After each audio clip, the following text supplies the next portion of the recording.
Morning amphi సమర్పిస్తున్న business breakfast షోకి స్వాగతం. ఏషియన్ మార్కెట్స్ ఈ ఉదయం కాస్త నిరాశపరిచే విధంగా ట్రేడ్ అవుతున్నాయి. సో వీక్ ఓపెనింగ్ కొద్దిగా నెగిటివ్గా ఉంది మనకు. గ్లోబల్ ఏషియన్ క్యూస్ అన్నీ కూడా నెగిటివ్గా కనిపిస్తున్నాయి. అండ్ యూఎస్లో ఇవాళ లాస్ట్ ఫ్రైడే స్వల్ప నష్టాలతో ముగిశాయి. ఇవాళ ప్రెసిడెన్షియల్ డిబేట్ జరగబోతోంది. So Donald Trump Republican party అభ్యర్థి, అలాగే డెమోక్రటిక్ పార్టీ అభ్యర్థి హిలరీ క్లింటన్, వీళ్ళిద్దరి ప్రచారం దాదాపుగా ముగింపు దశకు వచ్చేసింది. ఇక్కడ ప్రెసిడెన్షియల్ డిబేట్ అని జరుగుతూ ఉంటుంది. ఎలక్షన్స్కి ముందు జరిగే డిబేట్ ఇది. సో ఈ డిబేట్లో వాళ్ళ విధానాలని ఇద్దరు అభ్యర్థులు వివరించే ప్రయత్నం చేస్తారు, ఓటర్లను ఆకట్టుకునే ప్రయత్నం చేస్తారు. ఇప్పుడు ప్రస్తుతానికైతే నెక్ టు నెక్ పోటీ ఇద్దరి మధ్య నడుస్తుంది. కాబట్టి ఈ డిబేట్ను అందరూ ఆసక్తిగా ఎదురు చూస్తున్నారు.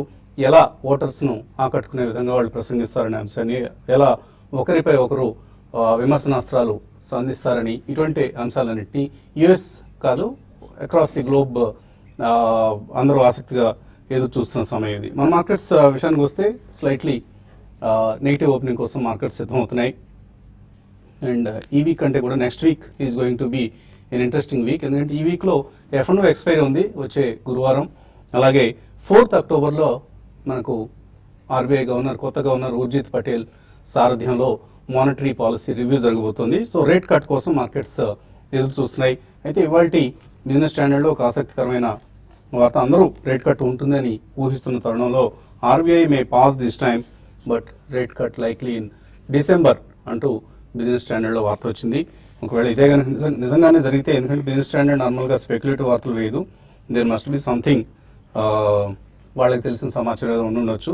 సో 25 బేసిస్ పాయింట్స్ అందరూ కూడా ప్రస్తుతం రేట్ కట్ ఉంటుందని ఊహిస్తున్న తరుణంలో ఈ వార్త వచ్చింది. కాబట్టి రేట్ కట్ లేకపోతే మార్కెట్స్ దాన్ని నెగిటివ్గా తీసుకునే అవకాశం ఉంటుంది. అందువలన లాస్ట్ వీక్ మనం చూసిన నిఫ్టీ లెవెల్స్ ఏవైతే ఉన్నాయో ఆల్మోస్ట్ 8800 సమీపంలో నిఫ్టీ క్లోజ్ కావడం చూసాం. వీకెండ్లో మాత్రం కొన్ని stocks, especially Axis Bank, Infosys technologies, ICICI, అలాగే ఐటీసీ, ఇవన్నీ కూడా మనకు నెగిటివ్గా రియాక్ట్ కావడం చూసాం. Especially Axis Bank 1000 crores worth delivery based selling మనకు యాక్సిస్ బ్యాంక్ కౌంటర్లో వచ్చింది. దీనివల్లనే Nifty fall contribution 40% Axis Bank నుంచి వచ్చింది. అలాగే బ్యాంక్ నిఫ్టీలో 65% ఫాల్ యాక్సిస్ బ్యాంక్ వలన మనం రావడం చూసాం. ఆల్మోస్ట్ 6% నష్టపోయింది ఫ్రైడే రోజు. సో ప్రస్తుతం నిఫ్టీ 20-day మూవింగ్ యావరేజ్ ఏదైతే ఉందో 8780, దాన్ని టెస్ట్ చేసే అవకాశం ఉంది. ఆ సమీపంలోనే వాళ్ళ ఓపెనింగ్ కూడా ఉండబోతోంది బహుశా మనకు. అలాగే 50-day మూవింగ్ యావరేజ్ 8680. ఆఫ్కోర్స్ ఈ రెండు లెవెల్స్ మధ్య 100 points గ్యాప్ ఉంది. Nifty 20-day moving average and 50-day moving average, దీన్ని ఈ రెండు లెవెల్స్ కనుక బ్రేక్ చేస్తే నెగిటివ్గా వెళ్తోంది నిఫ్టీ అన్న అంశాన్ని మనం ధృవీకరించుకోవచ్చు. అదర్వైజ్ సెప్టెంబర్కి సంబంధించి మనం 7886 దగ్గర ప్రారంభమైంది నిఫ్టీ జర్నీ. సో అక్కడ నుంచి మనం ఆల్మోస్ట్ ఒక 1000 points ర్యాలీ చూసాం మనం. సో ఈ ర్యాలీని అండ్ ఇన్ఫ్యాక్ట్ మనం బడ్జెట్ డే లోస్ నుంచి కనుక చూస్తే 6825, 2000 points ర్యాలీ, 2000 points పైగా నిఫ్టీ పెరిగింది. సో ఎక్కడైనా ఒక కరెక్షన్ రావాల్సిన అవకాశం తప్పనిసరిగా ఉంది. సో ఆ కరెక్షన్ ఈ సమయంలో వస్తుందా, లేదా ఇంత ముందులాగానే మనం 20-day moving average are 50-day moving average దగ్గరలో సపోర్ట్ తీసుకుని అక్కడి నుంచి మళ్ళీ ర్యాలీ అవుతుందా, ఇది ప్రస్తుతం మనకి కనిపిస్తున్న ఒక సస్పెన్స్. ఇది అంతా కూడా ఆర్బీఐ పాలసీ మీద, అలాగే ఇతర గ్లోబల్ క్యూస్ మీద ఆధారపడి ఉంటుంది. బట్ ప్రస్తుతానికి మాత్రం మనకు ఫైనాన్షియల్ సర్వీసెస్ రంగానికి చెందిన స్టాక్స్ కావచ్చు, అలాగే ఆటోమొబైల్స్, ఆటో యాన్సిలరీస్ రంగానికి చెందిన స్టాక్స్ కావచ్చు, ఆర్ డిఫెన్స్ రంగానికి చెందిన స్టాక్స్, ఇటువంటి వాటిలో అండ్ కొత్తగా ఇప్పుడు రియల్ ఎస్టేట్ రంగానికి చెందిన షేర్లు కూడా ర్యాలీలో పార్టిసిపేట్ చేస్తున్నాయి. సో అన్ని రేట్ సెన్సిటివ్ సెక్టర్స్లో మనం ర్యాలీస్ చూస్తున్నాం. సో రేట్ సెన్సిటివ్ సెక్టర్స్ స్టాక్స్లోనే ప్రస్తుతానికి యాక్షన్ కేంద్రీకృతం అవుతుంది. అండ్ ఇన్వెస్ట్మెంట్ ఆపర్చునిటీస్ ఎప్పటికప్పుడు కరెక్షన్స్లో పిక్ చేసుకోవాలి. ఎందుకంటే మనం ఈ మధ్యకాలంలో ఎప్పుడు చూసినా కూడా డిప్స్ని, కన్సాలిడేషన్స్ని బయింగ్కి వాడుకున్న వాళ్ళకే లాభాలు భారీగా వచ్చాయి. అది ఐషర్ మోటార్స్ లాంటివి కావచ్చు, ఎంఆర్ఎఫ్ కావచ్చు, మారుతి కావచ్చు, టాటా మోటార్స్ కావచ్చు, టీవీఎస్ మోటార్స్ కావచ్చు, ఇటువంటి స్టాక్స్ అన్నింటిలో కూడా ప్రతి డిక్లైన్స్లో కొన్న వాళ్ళకి చక్కటి లాభాలు వచ్చాయి. సో ఈ అంశాన్ని మనం దృష్టిలో ఉంచుకోవాలి. But don't buy IT and pharma, ఈ రెండు సెక్టర్స్ని మాత్రం అవాయిడ్ చేయండి. Don't buy them even on declines. ఇది మనం కాషియస్గా ఉండాల్సిందిగా ఎప్పటికప్పుడు హెచ్చరిస్తున్న అంశం. And NBFC stocks are on a road. So అవి ఎప్పటికప్పుడు న్యూ హైస్ని, 52-week హైస్ని టచ్ చేస్తూ ముందుకు వెళ్తున్న అంశం మనం చూస్తున్నాం. ఇక మార్కెట్స్ పరిస్థితి గురించి మాట్లాడేందుకు ఎనలిస్ట్ సిద్ధంగా ఉన్నారు. సో ఇటువంటి ట్రెండ్స్ మీరు ఎక్స్పెక్ట్ చేస్తున్నారు, నియర్ టర్మ్ ట్రెండ్స్? బేసికలీ ఇప్పటికీ రెసిలియన్స్ అనేది చాలా స్ట్రాంగ్ అని మార్కెట్ లో కనిపిస్తుందండి. ఎంత మనకి ఎక్స్టర్నల్ ఫ్యాక్టర్స్ నెగిటివ్ గా ఉన్నా కానీ ఐ థింక్ డొమెస్టిక్ ఫ్యాక్టర్స్ అన్ని they are definitely shaping up to be very positive. కాబట్టి చిన్న పాజ్ అనేది ఉండొచ్చు అండ్ కన్సాలిడేషన్ జోన్ లో మనం పయనించవచ్చు కానీ బట్ ఐ థింక్ మనం as we enter into festival season and మనం చూసాం సౌత్ లో monsoon actually it's been fantastic అండి. లాస్ట్ 2-3 years ఎప్పుడు లేనంతగా మనకి ఎస్పెషల్లీ మన తెలుగు రాష్ట్రాలు రెండు కూడా కంప్లీట్లీ దే ఆర్ ఓవర్ఫ్లోయింగ్ అని చెప్పాలి. సో డెఫినెట్లీ దీని ఫాలోఅవుట్ అనేది మనకు ఉంటుందండి. కొద్దిగా ల్యాక్ టైం ఉంటుంది కానీ ఫాలోఅవుట్ అనేది ఉంటుంది కాబట్టి డొమెస్టిక్ ఫ్యాక్టర్స్ డెఫినెట్లీ పాజిటివ్ గానే ఉన్నాయి. కాబట్టి I'm not thoroughly negative on the market అండి, ఐఎమ్ రియలీ పాజిటివ్. బట్ చిన్న బ్రేక్ ఉంటుందా లేకపోతే టైం వైజ్ కొద్దిగా ఎక్కువ కరెక్షన్ తీసుకుంటా అనేది we have to just wait and see. So మనకి ఇప్పుడు మళ్ళీ అక్టోబర్ వచ్చేసరి October 15th తర్వాత we'll again wait for the results. కాబట్టి ఐ థింక్ మార్కెట్లో కొంచెం వాలటాలిటీ ఉన్నా కానీ ఒడిదుడుకులు ఉన్నా అట్లీస్ట్ ఇప్పుడు మీరు అన్నట్టు రేట్ సెన్సిటివ్స్ ఒకటి పక్కన పెడితే ఆటోమొబైల్స్, ఎన్బిఎఫ్సిస్ ఇవన్నీ కూడా definitely rate sensitive. Even white goods ఇటువంటివన్నీ కూడా డెఫినెట్లీ చాలా స్ట్రాంగ్ గా పార్టిసిపేట్ చేసే అవకాశం ఉంది. There can be some sectoral churning especially మనకి chemicals, fine chemicals and dyes, pigments, dye stuffs ఇటువంటి స్టాక్స్ అన్ని కూడా we have seen extremely strong performance. Almost 52 weeks or life time highs కూడా అవన్నీ చేరుకున్నాయి. సో ఇటువంటి సెక్టర్స్ లో మనం ఏదైతే పార్టిసిపేటింగ్ సెక్టర్స్ ఉన్నాయో అటువంటి దాంట్లో definitely we should B invested అండి. వాల్యుయేషన్స్ గురించి ఎక్కువగా చూడకుండా ఒకవేళ పడితే మార్కెట్ అక్కడ సెకండ్ ప్రైస్ పాయింట్ లో కొద్దిగా ఎక్కువ డబ్బులు పెట్టచ్చు ఇన్వెస్ట్మెంట్ కి. But I think definitely one should participate in the market అండి. రాబోయే I mean you should have at least 1.5 to 2 years minimum you. But I'm very positive on the market with a small correction in place.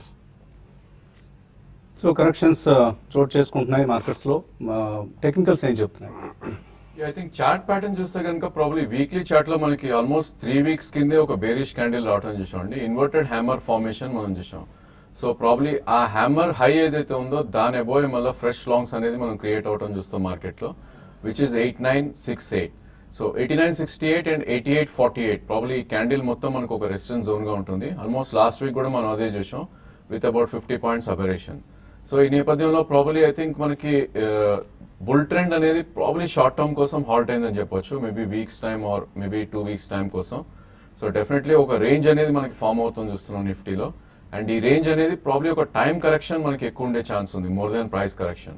So మొన్నటి swing లో ఏదైతే ఉందో 8688 and 8988 అంటే almost 200 points range లోనే ఎక్కువ trade అయ్యే అవకాశం ఉంది. ఇందాక మీరు చెప్పినట్టు probably 20-day moving average 8779 and 8676 which is 50-day moving average. So ఈ రెండు కూడా ఒక మంచి బై పాయింట్ గా మన షార్ట్ టర్మ్ ట్రేడర్స్ కూడా సజెస్ట్ చేయొచ్చు. అదేవిధంగా బ్యాంక్ నిఫ్టీ చూస్తే కనుక ప్రాబ్లీ మనకి 20-day మూవింగ్ యావరేజ్ ఏదో 19,859 ప్రాబ్లీ అక్కడ ఒక మైనర్ సపోర్ట్ ఉండే అవకాశం ఉంది. అలానే స్వింగ్ లో 19,732. సో ఈ 200 points డిప్స్ వస్తే కనుక probably short term traders in fact call options లో ఐ థింక్ టెస్ట్ చేయొచ్చు బ్యాంక్ నిఫ్టీని. అండ్ నెక్స్ట్ పుల్ బ్యాక్ వచ్చిందంటే 20,227 దాకా అప్ సైడ్ వెళ్ళే ఛాన్స్ ఉంది. సో ఈవెన్ బ్యాంక్ నిఫ్టీ కూడా 300 to 500 points రేంజ్ లోనే అప్ ఆర్ డౌన్ వెళ్ళే ఛాన్స్ ఉంది. కాబట్టి I think we should be cautiously bullish in the slightly dip వస్తే అని చెప్పొచ్చు. అదేవిధంగా ఇండివిజువల్ స్టాక్స్ లో కొన్ని స్టాక్స్ కొంచెం అవుట్ పర్ఫార్మెన్స్ చూస్తున్నాం. ఎస్పెషల్లీ రిలయన్స్ లో మనకి ఆల్మోస్ట్ 52-week హై అబో ఆల్మోస్ట్ 3 days ట్రేడ్ అవుట్ అని చూసాం. అండ్ మనకి 2014 హై ఏదైతే ఉందో 1145. సో ఆల్మోస్ట్ 45 points ఇక్కడ నుంచి అప్ సైడే చూస్తున్నాం. సో డెఫినెట్ గా రిలయన్స్ అక్యుమిలేట్ చేయమని చెప్తాను. 1102 కరెంట్ మార్కెట్ ప్రైస్ ఉంది. మేబీ 20-30 rupees కిందకు వస్తే కనుక సెకండ్ ప్రైస్ పాయింట్ లో కూడా తీసుకోవచ్చు. 1145 ఒకవేళ దాటింది అంటే ప్రాబ్లీ 3 to 4 months లోనే ఇది 2009 హై ఏదైతే ఉందో 1267 దాకా వెళ్ళే ఛాన్స్ ఉంది. So Reliance is a good bye అని చెప్పొచ్చు. బట్ స్ట్రిక్ట్లీ 1048 కింద స్టాప్ లాస్ పెట్టుకోవాలి. అదేవిధంగా సెంచరీ టెక్స్టైల్ ఒక మంచి బుల్ ట్రెండ్ ఎగ్జిబిట్ చేస్తుంది. సో ఆల్రెడీ స్టాక్ మనకి ఈ మంత్ లోనే 670 నుంచి 920 దాకా పెరగడం చేసాం. సో మైనర్ కరెక్షన్స్ లో ప్రాబ్లీ ఒక 100 rupees కరెక్షన్ వస్తే కనుక ప్రాబ్లీ ఈ స్టాక్ ని కూడా మనం ఎంటర్ అవ్వచ్చు లాంగ్ పొజిషన్స్ కి. దీని all time high 1276. Maybe in the next 6 months or 1 year 1276 to 1300 దాకా వెళ్ళే ఛాన్స్ ఎక్కువ ఉంది. అలాగే మనతో ఒక ప్రత్యేక అతిథి ఉన్నారు, మన రెగ్యులర్ వ్యూయర్, అలాగే రెగ్యులర్గా మెయిల్స్ కూడా పంపిస్తుంటారు, శ్రీ ఏఎస్ రెడ్డి. సో ఆయన విదేశీ యానాన్ని ముగించుకొని, సో వారిని చూపించండి నన్ను కాదు, సో ఆయన విదేశీ యానాన్ని ముగించుకొని ప్రస్తుతం TV5 స్టూడియోకి వచ్చారు మన మీద ఉన్న అభిమానంతో. సో ఏఎస్ రెడ్డి గారు ఏం చెప్పబోతున్నారు ఈ కార్యక్రమాల గురించి? చిన్న బ్రేక్ తర్వాత చూద్దాం.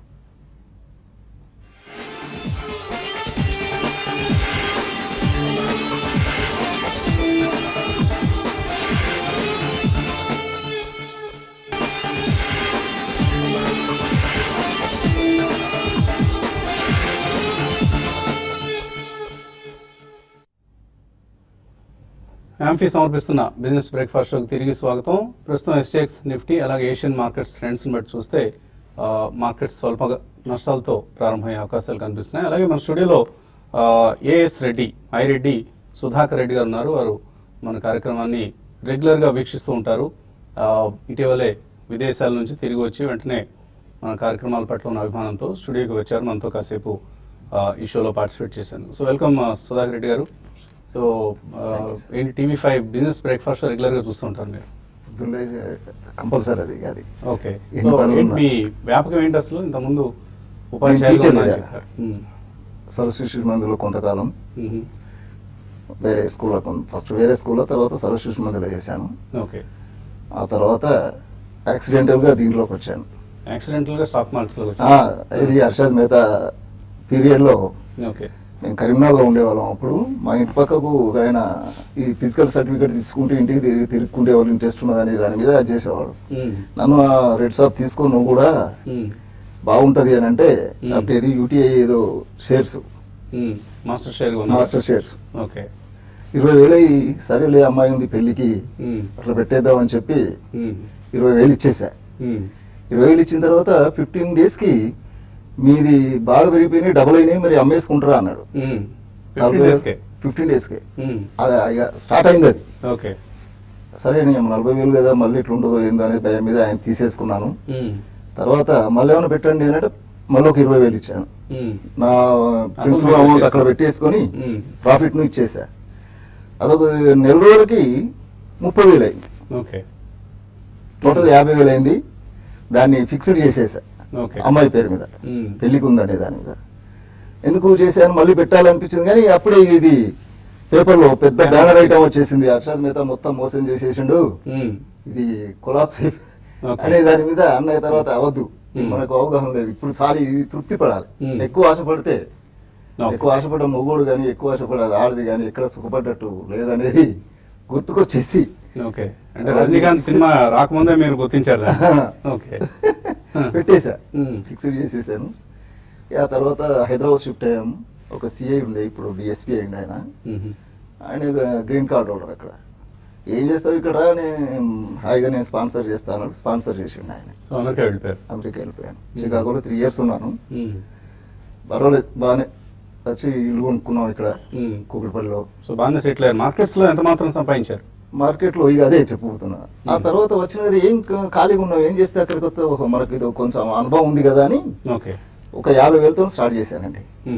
ఇండియా ఇన్ఫోలైన్లో బ్రోకరేజ్ తీసుకొని ఎవరికి ఉన్నదని ఎంక్వైరీ చేసి తీసుకొని 5paisa.com దాంట్లో పెట్టుబడి పెట్టి 50,000 పెడితే విత్ ఇన్ 1 year లోపలనే 2007లో ఇది సత్యం రామలింగరాజు ఇదంతా క్రైసిస్, అమెరికన్ క్రైసిస్ ఇవన్నీ వచ్చేసరికి లెమన్ బ్రదర్స్ అది వచ్చేసరికి నాకు ₹1,00,000 అయింది 1 yearలో.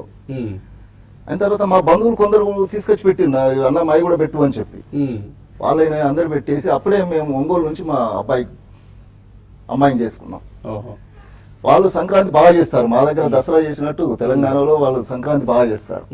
అక్కడికి వెళ్ళాం, వారం 10 రోజులు ఉన్నాం. ఇక ఒంగోలు కదా, హాయిగా మొత్తం కొలాప్స్ అయిపోయినాయి. వచ్చేసరికి ఏముంది, మళ్ళీ నా 50,000 కంటే 40,000 వచ్చేసినాయి అవన్నీ. Big lesson. ఆ తర్వాత ఇక మళ్ళీ దీన్ని విడిచిపెట్టద్దు అనే పట్టుదలతోని పేపర్ నాలెడ్జ్ అన్ని తీసుకొని పెడుతున్నాను. మొదలు కానివ్వండి, తర్వాత మళ్ళీ ఒకసారి నేను కొంత వాళ్ళకు చెప్పమంటారా? సో మన కాలర్స్ లైన్ ఉన్నారు. అదే అది దాన్ని డిస్టర్బ్ చేస్తే బాగుంది. నల్గొండ నుంచి Srinivas caller first caller line ఉన్నారు. Hello good morning sir. Morning అండి. Morning Srinivas sir. నేను ప్రాఫిట్ యువర్ ట్రేడ్ లో MEP ఇన్ఫ్రా గురించి 9 హైబ్రిడ్ రీడ్స్ వచ్చాయని ఒక ఇన్విట్ కూడా వచ్చిందని విన్నాను సార్. దాంట్లో చూసాను ప్రాఫిట్ యువర్ ట్రేడ్ లో. ఓకే అండి. అయితే ఈ MEP ఇన్ఫ్రానే 1 సంవత్సరం కాలానికి ఇప్పుడు తీసుకోవచ్చు అంటారు ప్రస్తుత రేట్ లో, అది తెలుసుకున్నాను సార్. So real estate investment trust REIT పెట్టుబడులు వీళ్ళకి వచ్చాయని MEP ఇన్ఫ్రా సంబంధించి వార్త వచ్చింది ఈ మధ్య. సో ఎటువంటి సమాచారం మీ దగ్గర ఉంది? అంటే ఇప్పుడు రీట్స్ అనేది ఇప్పటిదాకా మనకి కొత్తగా లిస్టింగ్ అవుతాయండి. It's a good instrument for reasonable safety and సెక్యూరిటీతో పాటు రిటర్న్ వచ్చే ఇన్స్ట్రుమెంట్ అండి. సో ఇది ప్రపంచవ్యాప్తంగా మనకి వెస్టర్న్ నేషన్స్లో చాలా పాపులర్ ఒక అసెట్ క్లాస్ అనే చెప్పచ్చు. సో ప్రస్తుతం మనకి కొత్తగా వస్తే మాత్రం హెచ్డిఎఫ్సి ఇటువంటి పెద్ద పెద్ద సంస్థల నుంచి వస్తాయి. It's a good news. Overall investment మాత్రం definitely it's a good news అండి. ఎట్ అనదర్ డైవర్సిఫికేషన్ అంటే మనకి మ్యూచువల్ ఫండ్స్ కొద్దిగా, ఒకవేళ డైరెక్ట్ మార్కెట్లో అవగాహన ఉంటే కొద్దిగా, అండ్ గోల్డ్ ఎప్పుడు కూడా మనం చెప్తూనే ఉన్నట్టు ఒక 5 to 10% గోల్డ్లో కూడా ఉండాలి. సో డైవర్సిఫై చేసుకోవడానికి రిస్క్ రీచ్ కూడా ఒక మంచి ఇన్స్ట్రుమెంట్ అని చెప్పొచ్చు. సో ఇలా ఈ ప్రక్రియ చేపట్టిన వాళ్ళందరూ కూడా సాలిడ్ ఫండమెంటల్స్ ఉంటాయని రీట్స్ లిస్టింగ్ అనేది అంత ఈజీగా రెగ్యులేటర్ ఒప్పుకోరండి. It's a good sign. So you should definitely go out and participate in REITs అండి ఎప్పుడైతే వస్తాయో. సో ఇందులో మనకి యావరేజ్ అంటే almost they are close to ఈటీఎఫ్స్ లాగా ఉంటాయి మనకి, రియల్ ఎస్టేట్ ఇన్వెస్ట్మెంట్ ట్రస్ట్ అని. So definitely I think one should participate as at another instrument of return. మంచి రిటర్న్ వస్తుందండి. కొద్దిగా మనం ఎస్ఐపి చేసుకుంటే రీట్స్ లో చాలా మంచి లాభాలు చేకూరే అవకాశం చాలా ఎక్కువ ఉంది. సో ఎంఈపీ ఇన్ఫ్రాలో ఇన్వెస్ట్ చేయమంటారు. I think he should invest in 2 or 3 price points. Okay అండి. తర్వాత కాలర్ హైదరాబాద్ నుంచి వీణ. హలో హలో, అడగండి వీణ. అదే గ్లెన్మార్క్ ఫార్మా, సన్ ఫార్మా అండి. ఈ రెండు 50% ప్రాఫిట్స్ లో ఉన్నాను. Okay. ఎగ్జిట్ అవ్వాలా లేకపోతే ఇంకా హోల్డ్ చేయాలా? సో ఈ రెండు కౌంటర్స్ లో హోల్డ్ చేయొచ్చా, ఎగ్జిట్ కమ్మంటారా? ఐ థింక్ గ్లెన్ ఫార్మా ఇప్పుడే మనకి బ్రేక్అవుట్ రావడం చూస్తున్నాం చార్ట్స్ పరంగా చూస్తే 884 అబౌవ్ ఉన్నంత కాలం ప్రాబ్లీ ఇది న్యూ హై వెళ్ళే ప్రయత్నం చేస్తుంది. సో 1262 దాని లైఫ్ టైం హై, కరెంట్లీ 940 ఉంది. సో ఇక్కడ నుంచి 200 రూపీస్ అప్ ఉంది కాబట్టి హోల్డ్ చేయమని చెప్తాను. బట్ మీ ప్రొటెక్షన్ ప్రాఫిట్ మీరు ప్రొటెక్ట్ చేసుకోవాలి profit. So protective stop loss around 881 కింద క్లోజింగ్ బేసిస్ తో స్టాప్ లాస్ పెట్టుకోండి. సో అంటే ఇక్కడ నుంచి ఆల్మోస్ట్ 60 పాయింట్స్ డౌన్ లో మీరు స్టాప్ లాస్ పెట్టుకుంటే కనుక ప్రాబ్లీ ఇక్కడ నుంచి కూడా 200 పాయింట్స్ అప్ మూవ్ వెళ్ళే ఛాన్స్ ఉంది గ్లెన్మార్క్ ఫార్మా. అదేవిధంగా సన్ ఫార్మా ప్రాబ్లీ కొద్దిగా లోగా ట్రేడ్ అవుతున్న స్టాక్ అండి, అండ్ 200-day మూవింగ్ యావరేజ్ కింద ట్రేడ్ అవుతుంది కాబట్టి ప్రాబ్లీ దీనిలో మీరు 50% ప్రాఫిట్స్ బుక్ చేసుకోవచ్చు. అండ్ బ్యాలెన్స్ 742 కింద స్టాప్ లాస్ పెట్టి మీరు హోల్డ్ చేయండి. బట్ సన్ ఫార్మా కన్నా probably if shift mid cap pharma space లో ప్రాబ్లీ వాటిలో రిటర్న్స్ ఎక్కువ వచ్చే అవకాశం ఉంది. మేబీ ఎస్ఎంఎస్ ఫార్మా కానీ లేదంటే దివి స్లాబ్ కానీ రెండిట్లో మీరు 50% ఏదైతే సన్ అమ్మారో అది ఇన్వెస్ట్ చేస్తే సన్ ఫార్మా కన్నా బెటర్ రిటర్న్స్ వచ్చే అవకాశం ఎక్కువ ఉంది. తర్వాత కాలర్ రాజమండ్రి నుంచి రమణ. హలో హలో అడగండి Ramana. Sir, good morning sir. Good morning. అడగండి సార్, నా దగ్గర ఎస్బీఐ షేర్లు 200 ఉన్నాయి సార్. 156 లో కొన్నాను సార్. అది కూడా మీరు ఎక్కువ చెప్పినప్పుడే కొన్నాను సార్. ఓకే అండి, గుడ్, వెరీ గుడ్. తర్వాత అది 256 అంత ఉంది. ఇప్పుడు తీసేయమంటారా ఉంచమంటారా? అది కాక ఐఎఫ్సిఐ కొన్నాను సార్ 500 షేర్లు. ఐఎఫ్సిఐ అంటే ఎన్ఐసిలో 5% వాటా ఉందన్న చిన్న దానికోసం కొన్నాను. MIC లో? అది ఉంచమంటారా లేదా? ఎందులో ఉందండి? ఎందులో ఏ కంపెనీలో ఇన్వెస్ట్ చేసింది? ఐఎఫ్సిఐ ఐఎఫ్సిఐ సార్ 30 రూపీస్ లో కొన్నాను సార్. ఓకే, మీరు కొన్నారు సరే, వాళ్ళు ఎక్కడో ఏదో కంపెనీలో ఇన్వెస్ట్ చేశారు అందువల్ల తీసుకున్నా అని చెప్తున్నారు. అవును సార్, అది ఫ్రెండ్ ఒక ఆయన చూసాడు. ఓకే, ఐఎఫ్సిఐ అయితే మీరు ఇమీడియట్ బయటకు వచ్చేసేయండి. It's weakest of the financial institutions. So ఈ కంపెనీ నుంచి బయటకు వచ్చేసి ఇంకా స్ట్రాంగ్ ఫండమెంటల్స్ ఉన్న ఫైనాన్స్ కంపెనీస్ కొనుక్కోండి. సో ఐఎఫ్సిఐకి సంబంధించి రకరకాల నెగిటివ్ వార్తలు కూడా ఈ మధ్య మనం చూస్తున్నాం. SBI definitely it's a good idea అండి. ఐఎఫ్సిఐ మీరు చెప్పినట్టు ఇట్స్ ఎ వీక్ చార్ట్. మీకు మార్కెట్ మొత్తం పెరుగుతున్నప్పటికీ 6 months హై కూడా దాటలేకపోతుంది. సో కరెంట్లీ ప్రాబ్లీ కొంచెం 5 days అప్ ఉంది కాబట్టి 28 రూపీస్ 50 పైసా కింద స్టాప్ లాస్ పెట్టి హోల్డ్ చేయండి. 33 రూపీస్ వస్తే డెఫినెట్ గా మీరు ఎగ్జిట్ అవ్వచ్చు. అదేవిధంగా ఎస్బీఐ చూస్తే కనుక లాంగ్ టర్మ్ కి అయితే డెఫినెట్ గా ఉంచవచ్చు అండి, ఎందుకంటే ఇది మంచి hire tops hire bottom formation మనం చార్ట్స్ పరంగా రావడం చూస్తున్నాం. ఇన్ కేస్ మీరు లాంగ్ టర్మ్ హోల్డర్ అయితే కనుక 295 నుంచి 300 దాకా వెళ్ళే అవకాశం ఉంది. షార్ట్ టర్మ్ కి అయితే I would suggest to book 50% profit అండి. కరెంట్లీ 254 ఉంది. సో 50% ప్రాఫిట్ బుక్ చేసుకుని మేబీ మార్కెట్ కరెక్ట్ అయ్యి 230-32 వస్తే కనుక ఇదే మీరు రీపై చేయొచ్చు. ఓకే, సో చివరిగా చెప్పండి సుధాకర్ రెడ్డి గారు, 25 సంవత్సరాలు పైగా మీరు స్టాక్ మార్కెట్స్లో ఉన్నారు. సో ఇటువంటి అనుభవం గడించారు మీరు. ఏం లేదు, ఒకటి చాలామంది ఏమంటారంటే 300 కొన్నానంటారు, మళ్ళీ 400 అయింది కొందామా అని అనుకుంటుంటారు. నా ఉద్దేశం ఏంటంటే ఏ wise man can not put all is one basket. Okay, good. ఇంకో దాంట్లో ఇంకొక షేర్లోకి వెళ్ళడం చాలా దొరుకుతాయి మనకి, ట్రూ, చాలా ఉన్నాయి అవును. స్టాక్స్ మంచి ఫండమెంటల్ గా బాగున్నాయి, వాటిలో పెట్టుకోమనేది నా ఉద్దేశం. నేను అట్లాగే చేస్తాను. ఓకే, 31లో సిసిఎల్ కొన్నాను, 85లో అమ్మేశాను. ఓకే, మళ్ళీ 87లో కొన్నాను, 220లో అమ్మేశాను. Very good. తర్వాత అట్లాగే చాలా ఉన్నాయి నా అంటే ఎలా స్టడీ చేస్తుంటారు మీరు, ఎలా నోటీస్ చేస్తారు విన్నింగ్ పిక్స్ ని? విన్నింగ్ సిక్స్నా ఏం లేదు సార్, మొన్న యూకే వెళ్ళిపోయింది అందులో నుంచి, యూరోపియన్ నుంచి. అప్పుడు అందరు భయపడ్డారు సో బ్రెక్సిట్. అప్పుడు నేనేం చేశాను, టాటా స్టీల్ను 301లకు ఎప్పుడైతే అదైందో పెరిగిన తర్వాత 301 దగ్గరకు వచ్చి 300 లెవెల్కు. ఓకే. సో ఓకే అండి, బ్రీఫ్ గా చెప్పాలంటే మీరు ఏం చేస్తారంటే అందరూ భయపడుతున్నప్పుడు మీరు కొంటారు, 300 లెవెల్లో కొని 370 అమ్మేశాను. Very good, very good. So congratulations అండి, you keep up your investment strategies intact. చిన్న సార్. సో మా సమయం మించిపోయింది. మీరు ఏంటంటే కొంచెం మీరు టీచర్ గా ఉన్నారు కాబట్టి మీరు చాలా సుదీర్ఘ ప్రసంగానికి అలవాటు పడి ఉన్నారు. మన కార్యక్రమం ఏమో చాలా క్లుప్తంగా చెప్పాల్సిన కార్యక్రమం. Good. So thank you very much for coming to our studios అండి. ఇది ఇవాల్టి business breakfast on TV5. So TV5 మనీలో మన కార్యక్రమం మళ్ళీ కొనసాగుతుంది. youtube.com లోకి వెళ్దాం. ఈలోగా చిన్న బ్రేక్ తీసుకుందాం.